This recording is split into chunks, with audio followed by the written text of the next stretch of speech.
Napoleon, occupying Vienna, was concentrating his principal forces around that capital. However, less fortunate than in 1805, he had found the bridges of Spitz destroyed and could neither end the war nor reach his enemy without crossing the immense river Danube, whose left bank was defended by Prince Charles's army. At that season of spring, the melting of the snows swells the river so greatly that it becomes enormous, and each of its channels is like a great river. The crossing of the Danube therefore presented many difficulties. But, as it carries its waters through a very large number of islands, some of which are quite vast, one finds there points of support for the construction of bridges. The emperor, after inspecting with the most meticulous attention the riverbanks both above and below Vienna, recognized two favorable locations for the crossing. The first, by the island of Schwarze Laken, situated opposite Nussdorf, half a league upstream from Vienna. The second, at the same distance downstream from that city, opposite the village of Kaiser Ebersdorf, across the great island of Lobau. Napoleon had work begun on both bridges at once, in order to take advantage of whichever was ready first and to divide the enemy's attention. The construction of the first was entrusted to Marshal Lannes, that of the second to Marshal Masséna. Marshal Lannes ordered General Saint-Hilaire to have 500 voltigeurs carried by boat into the island of Schwarze Laken, separated from the left bank by a small branch of the river and almost touching the head of the Spitz Bridge. This order was carried out. But instead of forming that detachment of soldiers taken from one and the same corps, and entrusting its command to an intelligent colonel, General Saint-Hilaire composed it of men from the 72nd and the 105th of the line, led by 2 battalion chiefs, which could only harm the unity of operations. Thus, upon arriving on the island, those 2 officers failed to act in concert and committed the enormous mistake of not leaving a reserve in a large house that could have protected subsequent landings. Then, rushing ahead recklessly, they pursued without method a few enemy detachments that were defending Schwarze Laken. Soon, however, those detached parties received considerable reinforcements brought by boats from the left bank. Our soldiers vigorously repelled the first attacks. They formed square and fought bravely with the bayonet. But at last, overwhelmed by numbers, more than half were killed, all the rest wounded and taken, before the troops positioned to support them could come up. The Emperor and Marshal Lannes arrived on the bank of the Danube to witness that catastrophe. They addressed sharp reproaches to General Saint-Hilaire, who, despite his great grasp of war, had been wrong to send to the island a detachment of faulty composition, and to set it off before being in a position to support it by prompt and successive dispatches of powerful reinforcements. Saint-Hilaire, it is true, had few boats at his disposal, but many were being brought. He ought to have waited for them and not have hurried the movement. The Austrian troops engaged in that affair were commanded by a French émigré, General Nordmann, who did not delay in being punished for having borne arms against his homeland, for he was killed by a cannonball at the Battle of Wagram. The Emperor and Marshal Lannes, in despair at having seen so many brave men perish uselessly, were pacing the shore in great agitation when the Marshal, having entangled his feet in a cable, fell into the Danube. Napoleon, alone near him at that moment, quickly stepped into the water up to his waist, reached out his hand to the Marshal, and had already helped him up when we ran to their aid. This accident heightened their already great displeasure, for, after the setback we had just suffered, it was no longer to be thought of attempting the passage by the island of Schwarze Laken, into which the enemy, now enlightened as to our designs, had just sent several thousand men. There remained only one point by which the Danube could be crossed, that of Ebersdorf. To go from that village to the left bank, we had to cross 4 branches of the river. The first is 250 toises wide. Judge the immense length of the bridge that had to be thrown between the bank we occupied and a small island situated in midstream. Beyond that island lies the second arm, 180 toises wide. It is the swiftest.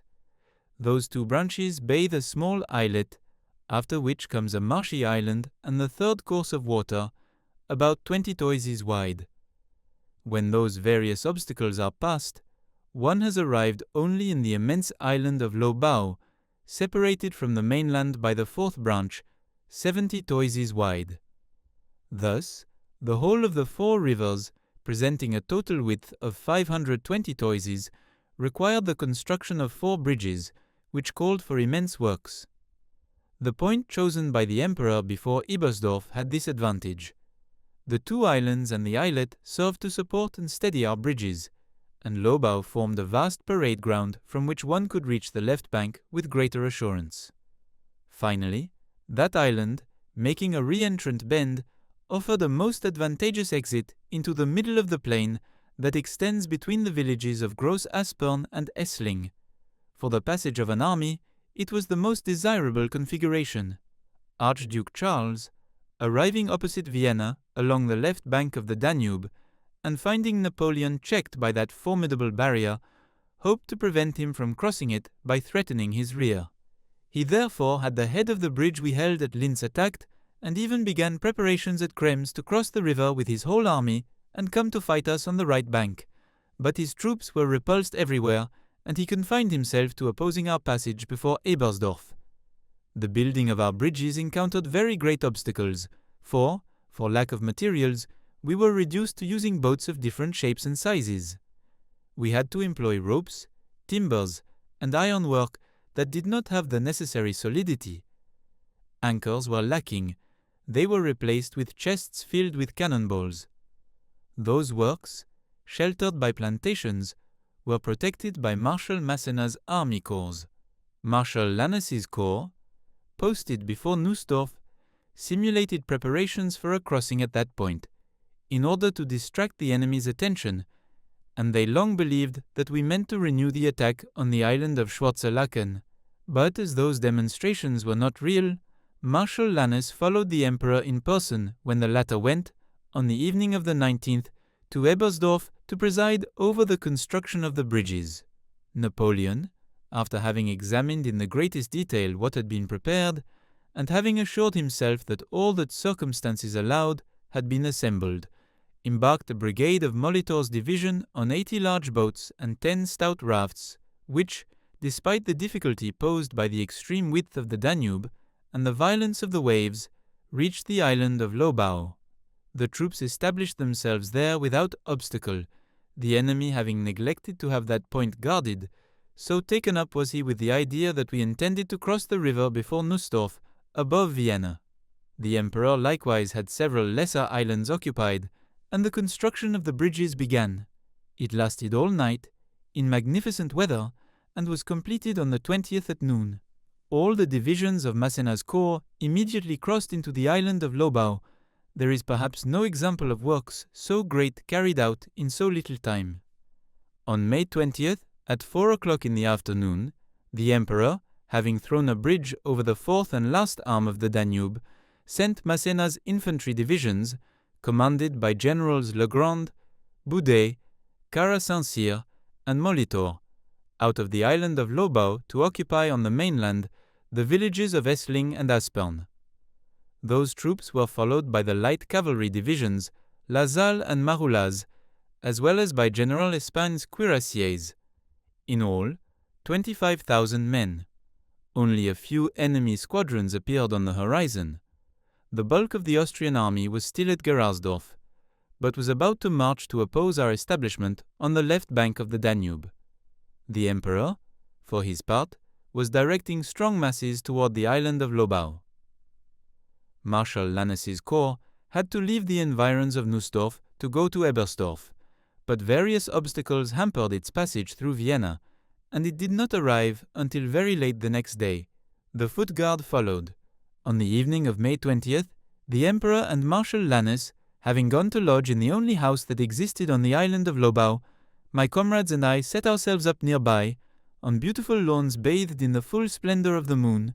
The night was delightful, and, in our military carefreeness, without thinking of the next day's perils, we chatted gaily and sang new little airs, among others 2 very fashionable then in the army, because they were attributed to Queen Hortense, and the words had much to do with the circumstances in which we found ourselves.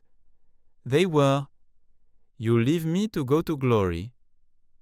My tender heart will follow your steps everywhere. And then, the star of the night, with its peaceful glow, cast its fires over the tents of France. Captain d'Albuquerque was the merriest of us all, and after charming us with his fine voice, he made us burst out laughing with the account of the most farcical adventures of his romantic life. The poor fellow did not foresee that the sun about to rise would light his last day, any more than we imagined that the plain facing us, on the other bank, would soon be drenched with the blood of our good marshal, as well as that of almost every one of us. On the morning of the 21st, the Austrian lines appeared and came to draw up opposite ours, in front of Essling and Aspern. Marshal Masséna, who had occupied those two villages since the previous day, ought to have loopholed the houses and covered the approaches with some fieldworks, but he had unfortunately neglected to take that prudent precaution. The Emperor blamed him for it. But as the enemy was approaching, and there was no time left to remedy that fault, Napoleon, unable to fortify either Essling or Aspern, compensated as far as possible by covering the latter point with a tête de pont that he traced himself and set men to work on at once. Had Marshal Lannes's army corps, the Imperial Guard, and the other troops Napoleon expected been present, he would certainly not have given Prince Charles time to deploy his army before him, and would have attacked at once. But having only 3 infantry divisions and 4 cavalry divisions to oppose to the enemy's considerable forces, the Emperor was obliged for the moment to confine himself to the defensive. To that end, he rested his left wing, composed of 3 infantry divisions under Marshal Masséna, on the village of Aspern. The right wing, formed by Boudet's division, rested on the Danube, near the great wood between that river and the village of Essling, which it also occupied. Finally, the 3 cavalry divisions and part of the artillery formed the centre under Marshal Bessieres and deployed in the space left vacant between Essling and Aspern.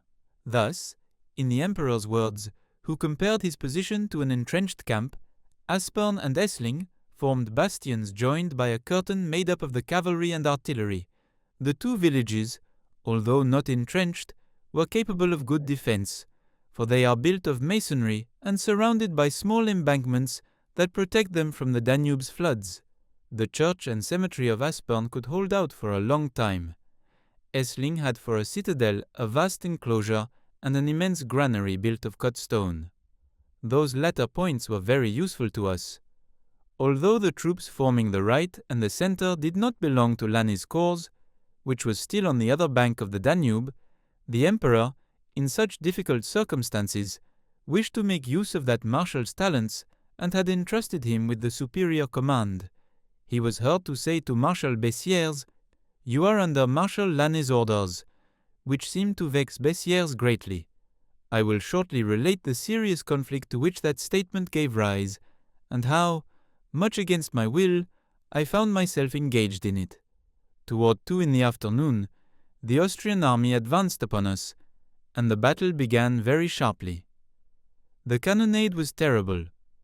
The enemy's forces were so superior to ours that it would have been easy for them to throw us into the Danube by breaking the cavalry line that alone constituted our centre, and if the Emperor had been in Prince Charles's place, he would certainly have taken that course. But the Austrian commander-in-chief was too methodical to act with such resolution, and so, instead of marching straight on our bridgehead with a considerable mass, he spent that entire first day of the battle attacking Aspern and Essling, which he took and lost 5 or 6 times after very bloody combats, for as soon as one of those villages was occupied by the enemy, the Emperor had it retaken by his reserves, and if it was taken from us again, he retook it yet again, despite the fire that was devouring them both. During those alternations of success and reverse, the Austrian cavalry threatened our centre several times, but ours drove it back, and then returned to take its place between the 2 villages, despite the great havoc wrought in its ranks by the enemy artillery. The action was thus sustained until 10 o'clock at night. The French remained masters of Essling and Aspern, while the Austrians, drawing back their left and their centre, confined themselves during the night to a few fruitless attacks on Aspern, but they were bringing up numerous reinforcements for the next day's action. During that first day of the battle, Marshal Lannes's staff, always busy carrying orders to the most exposed points, had run very great dangers, without our having, nevertheless, any misfortune to deplore, and we were already congratulating ourselves when, at sunset, the enemy, wishing to cover his retreat by a redoubling of artillery fire, made a hail of projectiles rain down upon us. At that moment, d'Albuquerque, La Bourdonnais, and I, drawn up before the Marshal, had come to report on the orders he had charged us to deliver, and we therefore had our backs turned to the enemy's guns. A cannonball, striking the unfortunate d'Albuquerque in the small of the back, swept him up, hurled him over his horse's head, and threw him stone dead at the Marshal's feet, who cried, "There ends the romance of that poor fellow. But it is, at least, a noble death." A second cannonball passed between the saddle and the spine of La Bourdonnais' horse, without touching either rider or animal. It was truly a miraculous shot, but the arches of the saddle-tree were so violently shattered between La Bourdonnais' thighs that the wood and iron bands were driven into that officer's flesh. He suffered for a very long time from that extraordinary wound.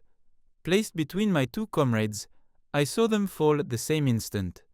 I then moved toward the escort platoon to order those troopers to come and lift La Bourdonnais. But I had scarcely taken a few steps when an aide-de-camp of General Boudet, having come forward to speak to the Marshal, had his head carried off by a cannon shot on the very spot I had just left. Clearly, the position was no longer tenable.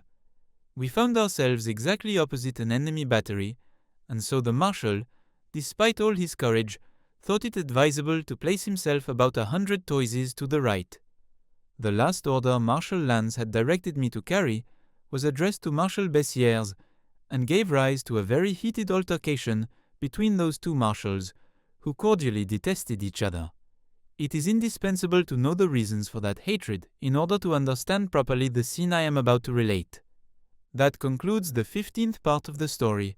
Thank you very much for listening. Please subscribe for more episodes and leave a comment.